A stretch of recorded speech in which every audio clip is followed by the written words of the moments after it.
ada pesantren yang ustadznya itu disujudi. Kakinya diciumin gitu. Tradisi berarti kali gitu. Kakinya diciumin, makanan bekasnya itu, makanan bekas kiai itu dijadiin rebutan sama kiainya.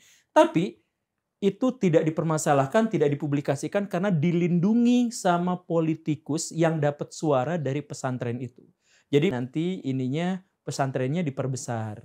Jadi akhirnya dikasih dana besar. Ustadznya itu jadi seperti raja bahkan dewa. Apapun yang dia katakan itu dianggap suci, sakral, tidak boleh dibantah. Maka agama dijadikan alat politik, bahkan agama yang saya pikir itu sudah di luar akidah Islam kan, udah gak boleh kayak gitu. Tapi itu dilakukan di Indonesia dan saya harus bilang itu hal yang lumrah. Orang-orang Islam sangat mudah dipecah belah oleh para politisi atau oleh orang yang mengatasnamakan politisi, dan mereka itu tinggal mengatakan bahwa ya kami itu ngikutin ulama itu, kami ngikutin ulama ini. Di Indonesia sempat kejadian kayak gitu kan, waktu Pak Jokowi ngelawan Pak Prabowo untuk kedua kalinya, yang satu Pak Jokowi didukung sama Pak Ma'ruf Amin yang ulama besar, yang satu lagi didukung sama Pak Habib Rizik yang ulama besar juga. Berantem, dua-duanya fatwanya keluar. Ya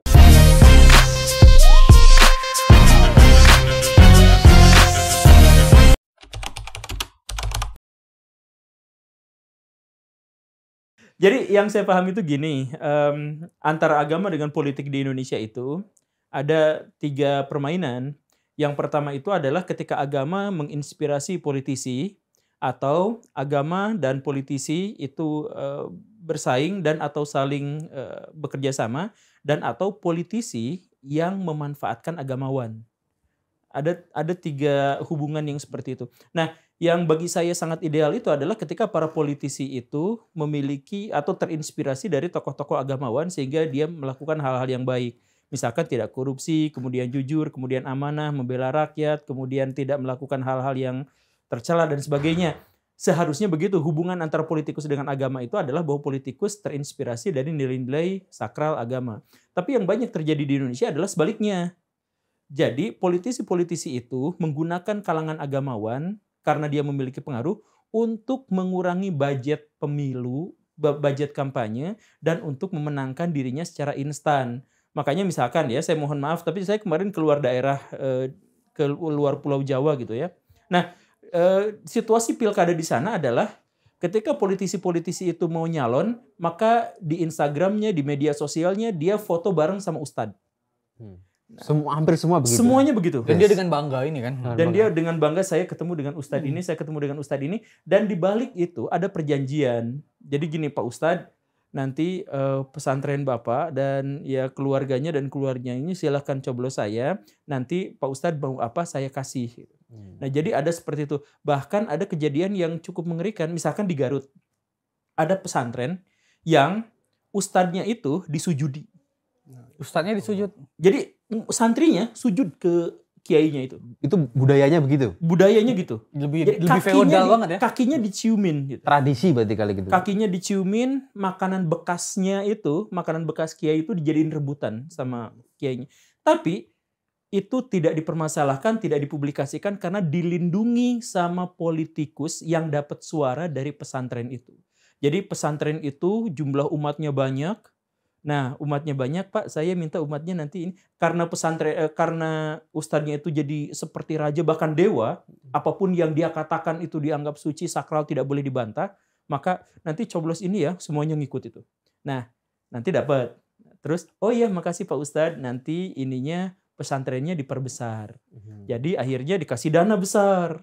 Nah, begitu aja terus, semakin dananya makin besar, santrinya makin banyak, yang nyoblos ke dia makin banyak lagi. Muter-muter. Jadi agama dijadikan alat politik, bahkan agama yang saya pikir itu sudah di luar akidah Islam kan, udah gak boleh kayak gitu. Tapi itu dilakukan di Indonesia dan saya harus bilang itu hal yang lumrah, yang ketahuan dikit. Dan ada sebuah kritik keras, saya ingin membantahnya tapi tidak bisa, terhadap kaum muslimin. Jadi kritik kerasnya itu nanti silahkan ditanggapi, ini terbuka aja. Tapi kritiknya gini. Kalau orang Yahudi sama Kristen disatukan dalam satu negara, damai.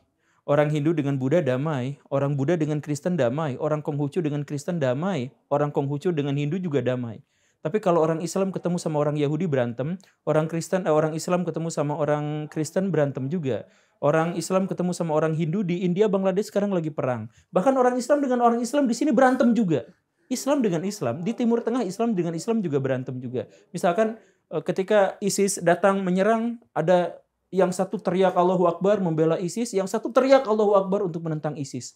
Semuanya kaum muslimin. Jadi orang-orang Islam sangat mudah dipecah belah oleh para politisi atau oleh orang yang mengatasnamakan politisi, dan mereka itu tinggal mengatakan bahwa ya kami itu ngikutin ulama itu, kami ngikutin ulama ini. Di Indonesia sempat kejadian kayak gitu kan, waktu Pak Jokowi ngelawan Pak Prabowo untuk kedua kalinya, yang satu Pak Jokowi didukung sama Pak Ma'ruf Amin yang ulama besar, yang satu lagi didukung sama Pak Habib Rizik yang ulama besar juga. Berantem, dua-duanya fatwanya keluar. Yang satu ngejelek-jelekin, masa ulama dukung rezim kayak gitu? Yang satu juga mengatakan yang seperti itu. Jadi, nah bagaimana ceritanya Islam yang mengajarkan yang sakral, yang tidak boleh dinistakan, yang tidak boleh direndahkan, tapi justru dijadikan ajang para politisi untuk berantem, berebut suara, dan bahkan saling mencaci maki satu sama lain. Kita caci maki nggak boleh satu sama lain, sesama muslim nggak boleh, yang lain juga nggak boleh. Meskipun itu kelompok Islam yang berbeda, katakan gitu. Ya itu bukan kelompok yang berbeda, dua-duanya dari latar belakang NU bahkan. Oh, Habib Rizik itu juga NU? Itu latarnya kan NU. Bahkan Habib Rizik pernah mengklaim bahwa dia itu dicintai sama orang-orang NU. Oh, cahaya utama NU gitu kan. Ada yang sampai mengatakan seperti itu. Jadi jangankan beda persis NU Muhammadiyah, antara Ahmadiyah, Syiah dan sebagainya. NU dua-duanya Islam, dua-duanya kitabnya sama, Qurannya sama, apanya sama. Tapi mereka rela untuk caci maki, saling hujat, jelek-jelekan. Dan bahkan sampai ada kasus pembunuhan itu kan. Hanya beda pilihan politik. Dan dua-duanya itu ya megang.